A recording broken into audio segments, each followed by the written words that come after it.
Hi everyone, my name is Dale. I help aspiring freelancers, VA, career shifters, or any professionals who wanted to acquire a recession-proof skill set to serve a bigger and better market in a remote work field. In this video, I'll walk you through my understanding about business-to-business services, sales process, and type of careers within these parameters, so you would have a better context kung ano ba talaga yung ecosystem ng mga remote working professionals. If there's one thing that I wish I knew before ako mag-start ng remote career ko 2 years ago, ito yun. Sa videong to, himay natin yung mga stages ng sales process ng isang business and kung ano ba talagang skill set ang dapat meron ka to start helping businesses in the US, and you can start earning around 30,000 to 100,000 plus per month working from the comfort of your own home. So, ito na yun. First of all, let us just have a better understanding what is sales process, what is B2B sales, type of jobs or careers na pwede mong makuha sa isang process na to. Kasi iba't ibang stages siya, as you guys can see, and iba't ibang stages ng process before we convert that lead, yung customer, bago natin siya ma-convert, iba't ibang buying journey yung pinagdadaanan niya. So, kaya there's a different stages of a sales process and may iba't ibang trabaho rin yung pwede nating pasukan. So, let us start talking about sales process. Sales process is the process that a salesperson or a sales team goes through to complete a sale. So ito na yung sinasabi ko. From initial contact with the potential customer to closing deal. So iba't ibang stages yung pinagdadaanan bago natin siya ma-convert. So kung malalaman nyo, kung alam nyo lang, yung mga company, iba't ibang company, they're almost using the same process.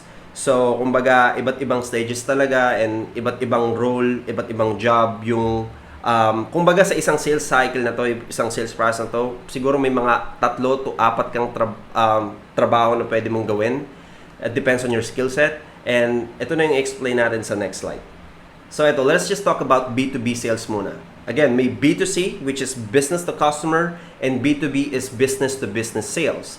So, ano ba yung B2B sales? So B2B sales refers to a process of selling products or services from one business to another. B2B sales are often more complex than a B2C.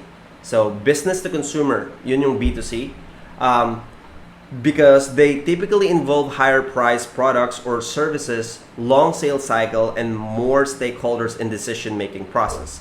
So, kaya mas mahirap yung B2B kasi mas malalaking deals and kumbaga yung kita niya is monthly recurring revenue, unlike kung nagbebenta ka lang ng product na consumable, so direct to business to customer yon. So hindi mo siya kailangan ibenta sa mga business owners din. Unlike kung nagbebenta ka ng mga software, kung nagbebenta ka ng mga services mo, consulting services mo, yun ang tinatawag na B2B because you're helping business, you have a business model that helps other business as well. So that's why you call it B2B sales. And when it comes in decision making, so because for example, you are selling a product to a company, you have a consulting services and you're selling it to different businesses.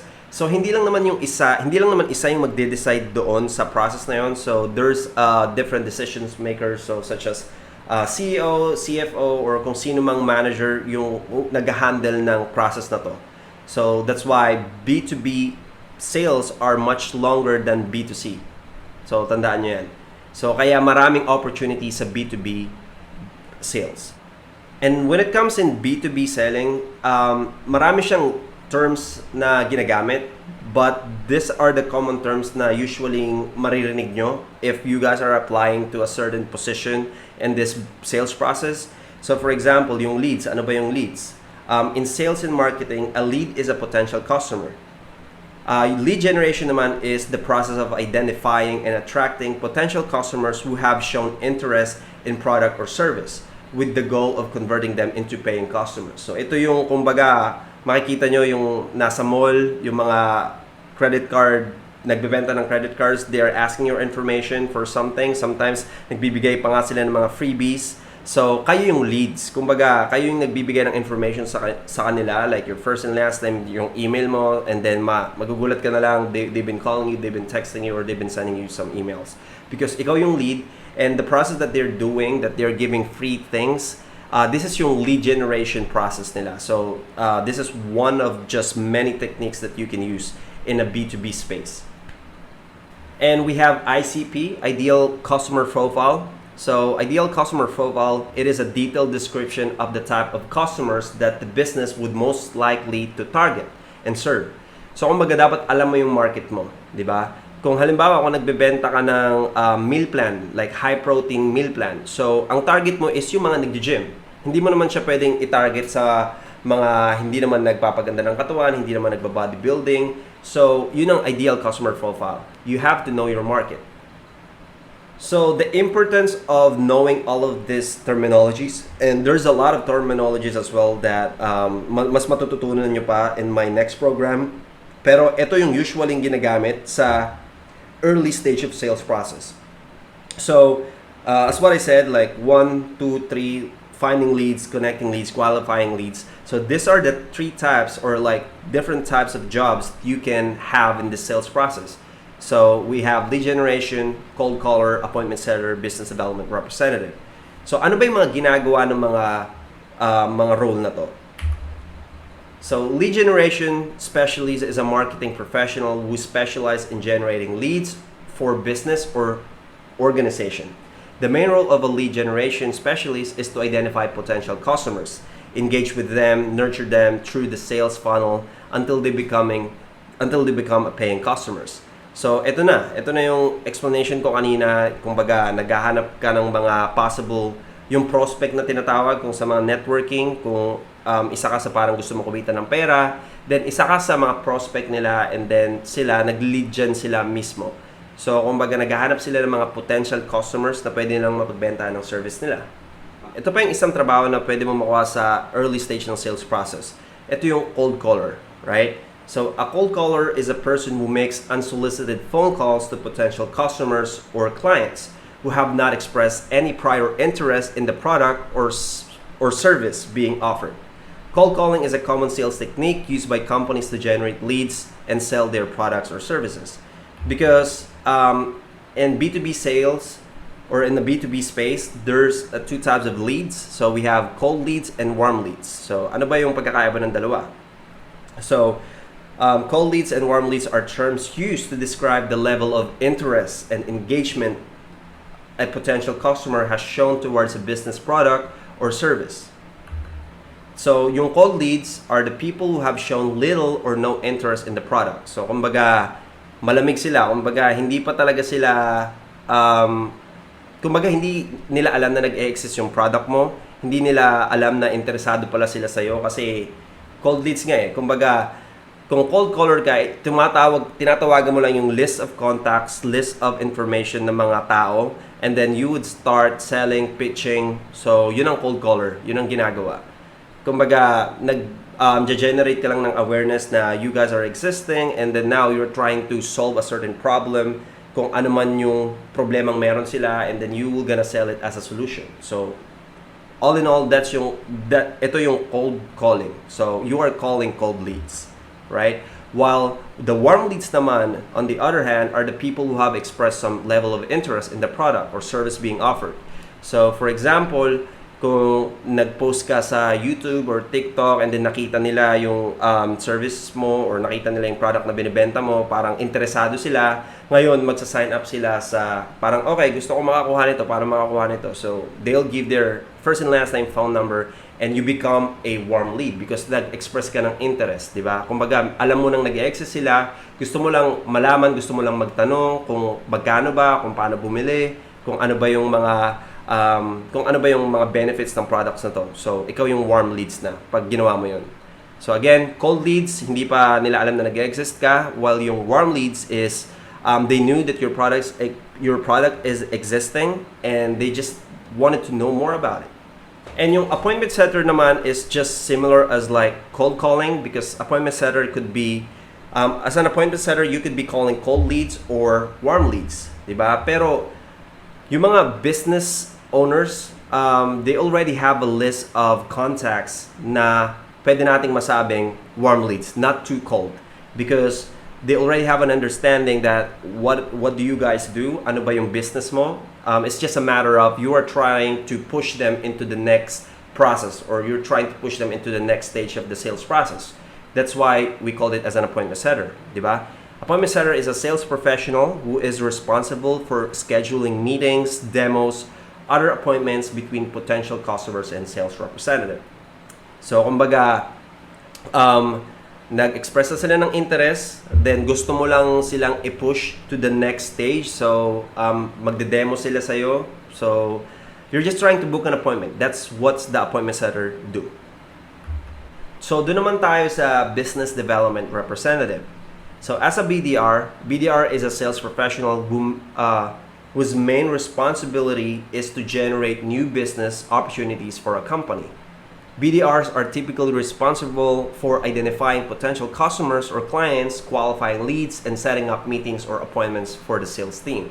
So, kung may cold caller and appointment setter, usually ang ginagawa lang nila is magtawag ng leads. So, hindi na nila kailangan hanapin yun, hindi na nila kailangan i-qualify. Kumbaga, meron ng list, tatawagan na lang nila. So, usually, yun yung cold callers and appointment setters. But if you are on a business development representative, so maghahanap ka ng leads mo through LinkedIn, i-qualify mo sila kung perfect fit ba sa kanila yung product. Kumbaga, magge-generate ka na rin ng lead mo sa sarili mo, ikaw na rin mag-appointment setting. Kumbaga, kung ano yung binanggit ko ng dalawang trabaho, yung business development, medyo mas maraming ginagawa. Kumbaga, kailangan mas master mo na yung mga skills na yon, because business development ka na, mas marami ng scope of work, and usually mas maganda yung mga offer ng companies when it comes to this type of job role. So mas malaki nang kikitain mo, and of course mas malaki komisyon and yung basic pay.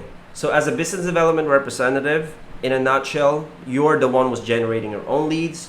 Or kung may mga companies naman na may sarili na silang leads, you just need to nurture them. So, kumbaga, sasenda mo sila ng emails, magpa-follow up ka ng mga calls. You're really trying to push them to the next level of, or to the next stage of the sales process, which is mabook mo nga yung appointment sa account executive. So, siya yung nagde-demo, yung account executive, which is we're gonna be discussing that in the next slide.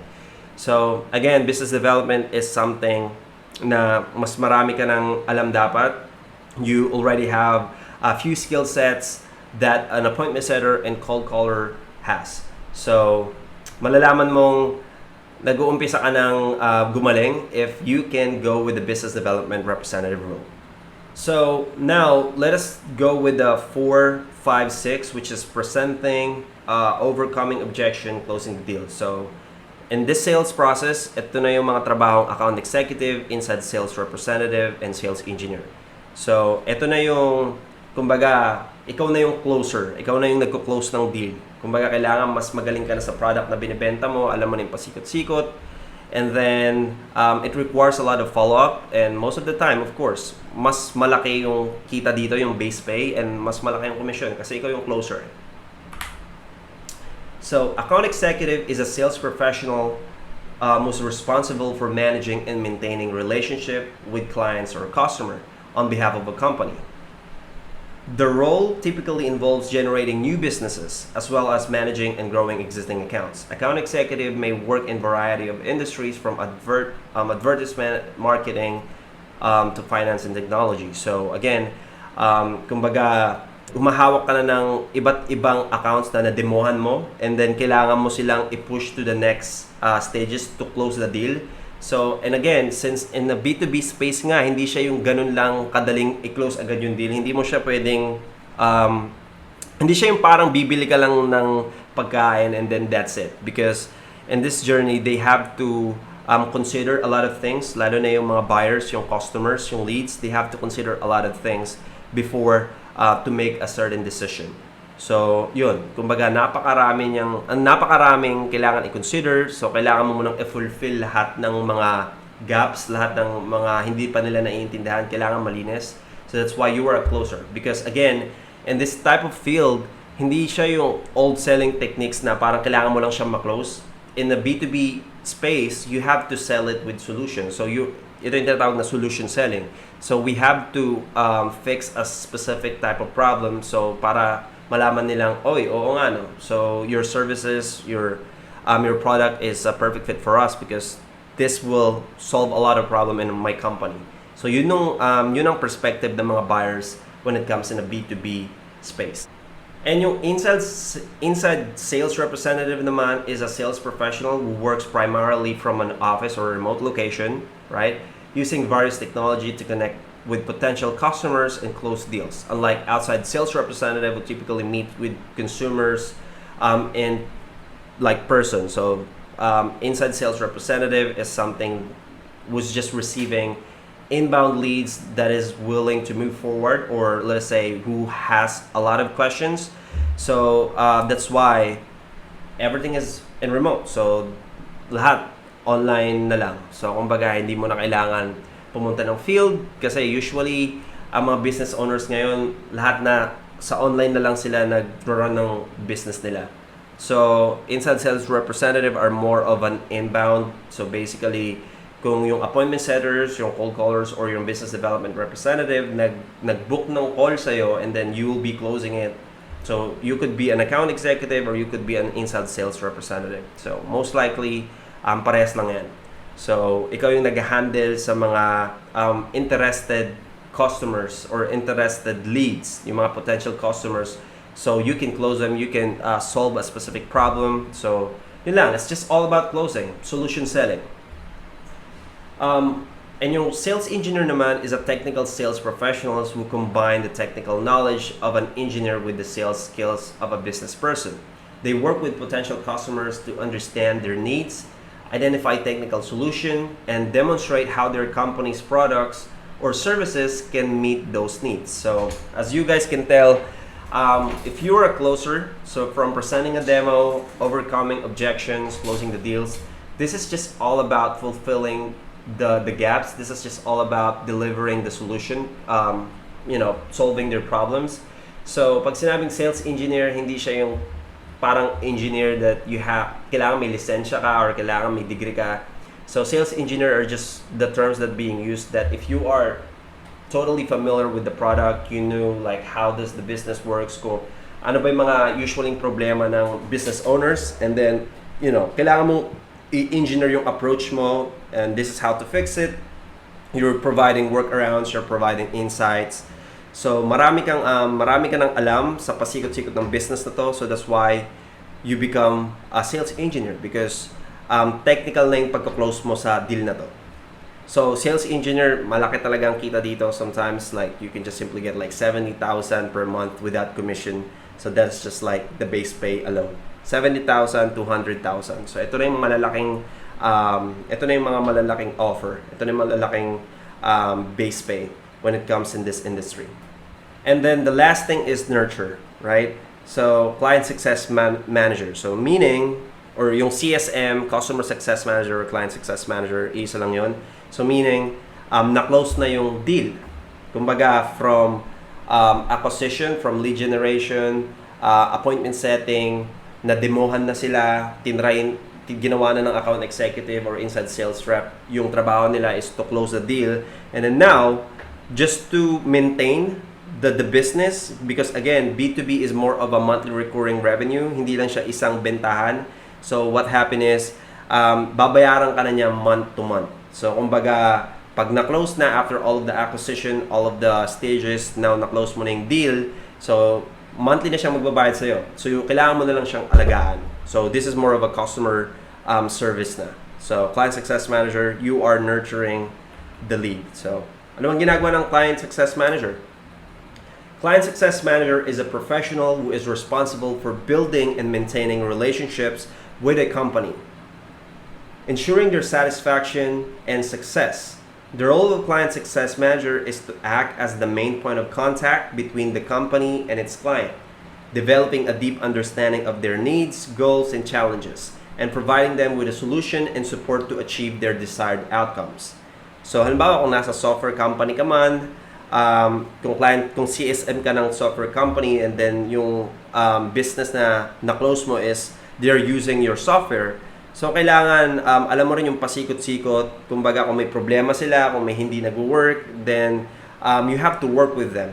Not to close the deal, but to keep them within this business. So parang kailangan mo siyang i-keep, parang retention ka. So they'll keep doing the business with you. So monthly ka pa rin nilang babayaran. So you have to fulfill everything you just need to ensure their satisfaction. So that's basically what it is.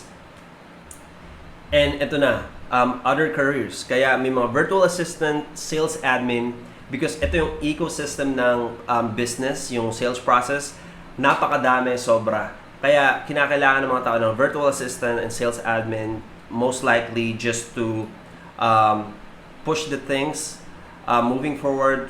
Usually yung mga, kasi yung mga account executive, yung mga closer, yung mga appointment setter, may kanya-kanya silang trabaho.